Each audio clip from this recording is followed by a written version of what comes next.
Fala galera, um prazer imenso compartilhar conhecimento com vocês e é uma satisfação imensa estarmos aqui com mais uma aula do curso de regressão linear múltipla. Nós estamos ainda dando continuidade o que nós estamos trabalhando com o modelo de regressão linear simples, que é apenas um modelo restrito de uma condição mais geral do modelo de regressão linear múltipla, né? Que nós temos mais de 2 parâmetros.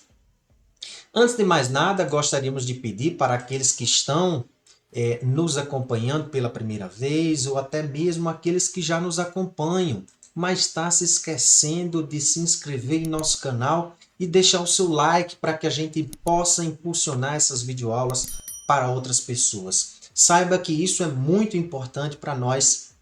Não estamos pedindo nada em troca, não há condição financeira nenhuma. Apenas queremos repassar o nosso conhecimento e trocarmos essas experiências juntos.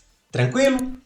Beleza, sem mais, nós vamos para a nossa sala de apresentação, em que nós temos lá da nossa aula 3 a análise que nós fizemos dos nossos dados em que a gente estava estudando a velocidade, ou melhor, a distância em função da velocidade.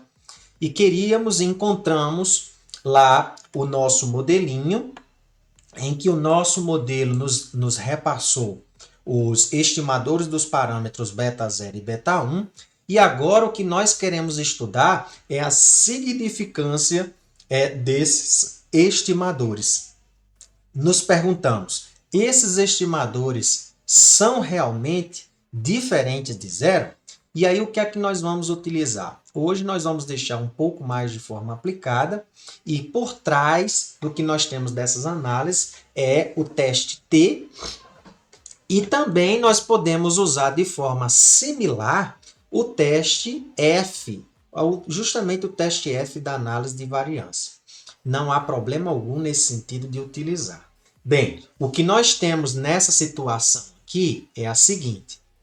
Nós vamos ter justamente uma aula posterior que vai justamente explicar a relação que existe numa determinada condição da distribuição T com a distribuição F.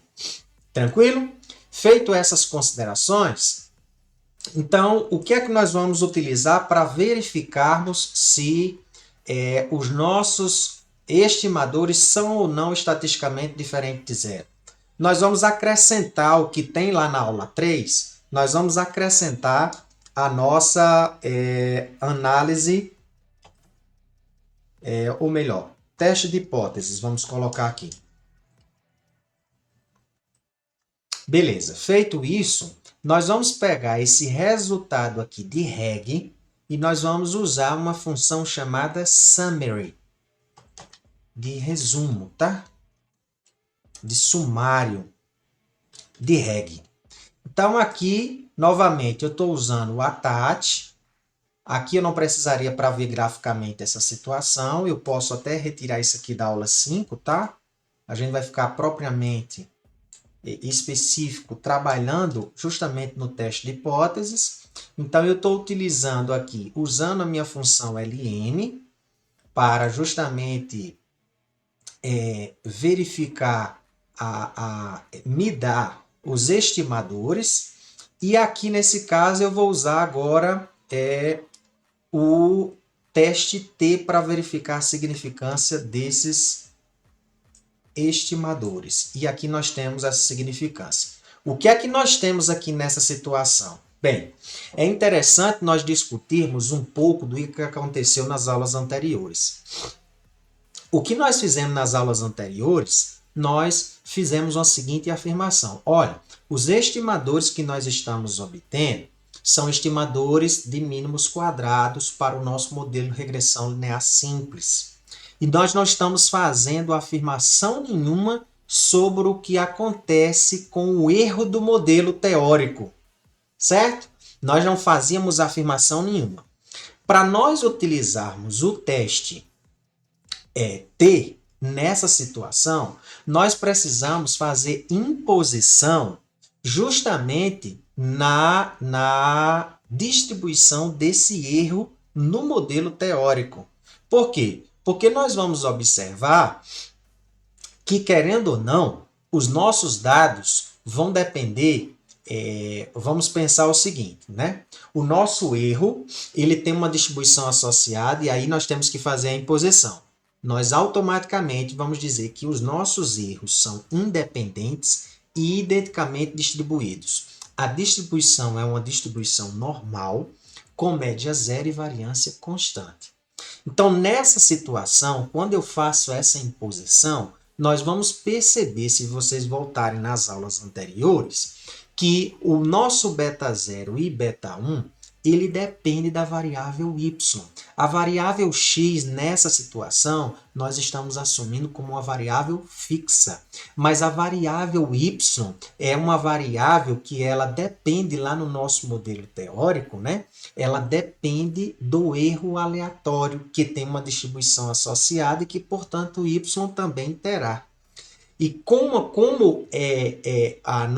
o nosso y é uma combinação linear deste erro, ela também terá distribuição normal, só que com a média diferente. E a variância, ela, apesar de ser constante, mas nós vamos ter, para a nossa esperança, justamente algumas alterações. Não terá a esperança igual a zero. Então, nós teremos distribuição normal e parâmetros dessa distribuição diferentes do que nós temos no nosso modelo inicial, no nosso erro, né? Na distribuição do nosso erro. Então, dito isso, o que nós vamos assumir nessa situação é que o estimador desse beta 0 e beta 1 para essa situação, nós vamos assumir que ele tem o método que nós estamos utilizando agora pela imposição será o método de máxima verossimilhança. Apesar de nós não afirmarmos aqui, não apresentarmos aqui, mas essa imposição ela será importante porque nós precisamos determinar a distribuição do beta 0 e beta 1 para que a gente possa utilizar a distribuição T nessa perspectiva. E apesar de nós não mostrarmos, nós vamos verificar que a gente chama o sistema de equações normais, que é o SEM, que é justamente aquele sistema em que nós mostramos para vocês que é justamente a derivação que nós temos do modelo em relação à derivação parcial dos parâmetros. Nós vamos encontrar o sistema que a gente chama sistema de equações normais e nós vamos observar que pelo método da máxima verossimilhança, nós vamos ter um beta 0 e beta 1 idênticos ao que acontece com os mínimos quadrados, apenas agora incrementando que lá no nosso modelo teórico inicial, o nosso erro tem uma imposição que é assumir distribuição normal com média zero e variância constante. Então, dito isso, que é muito importante, nosso curso não é um curso teórico, é um curso aplicado. Muitas coisas estão nas minúcias por trás. Então, não é simplesmente chegar aqui, pegar o conjunto de dados e aplicar e não ver o que acontece por trás. Então, por trás tem toda essa conversa, que isso é importante para não só o usuário, mas para que você, na condição teórica, entenda em que mundo você está tocando dentro da área da estatística.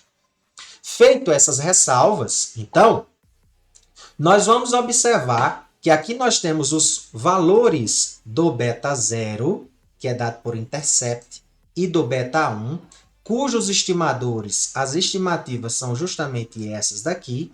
E o que é importante para nós, para verificarmos nessa situação, é justamente este resultado final, que é o que a gente chama de valor P da estatística T de student, tá? Então, dito isso, quando nós formos apresentar a explicação da relação existente entre o teste T e F, nós vamos mostrar algum detalhe, não tanto, vamos dizer assim, teórico, mas mostrar de alguma forma a relação. O que é importante para esse momento é verificarmos beta 0 e beta 1, os estimadores, né, destes parâmetros, são ou não estatisticamente diferentes de zeros. Se nós assumirmos um alfa a 5%, o nosso nível de significância, vamos observar que o nosso valor P, tanto para beta 0 quanto para beta 1, são estatisticamente diferentes de zeros, porque nós temos um valor P menor do que esse nível de significância. E que, portanto, nós assumimos que os nossos estimadores, beta 0 e beta 1, menos 17,6 e 3,93, são estatisticamente diferentes de zero.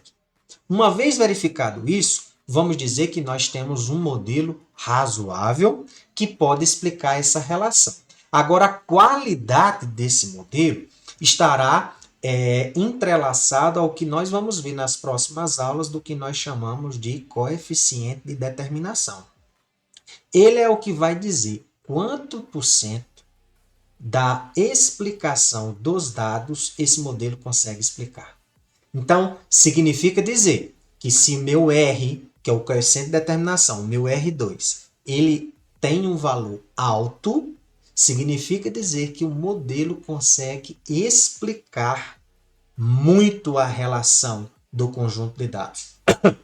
Quanto menor este R2, significa dizer que o modelo não consegue explicar tanto esta relação entre x e y. Nós temos uma condição de razoabilidade de assumir que um modelo consegue explicar bem um conjunto de dados quando o nosso R2 tem valor igual ou superior a 70%.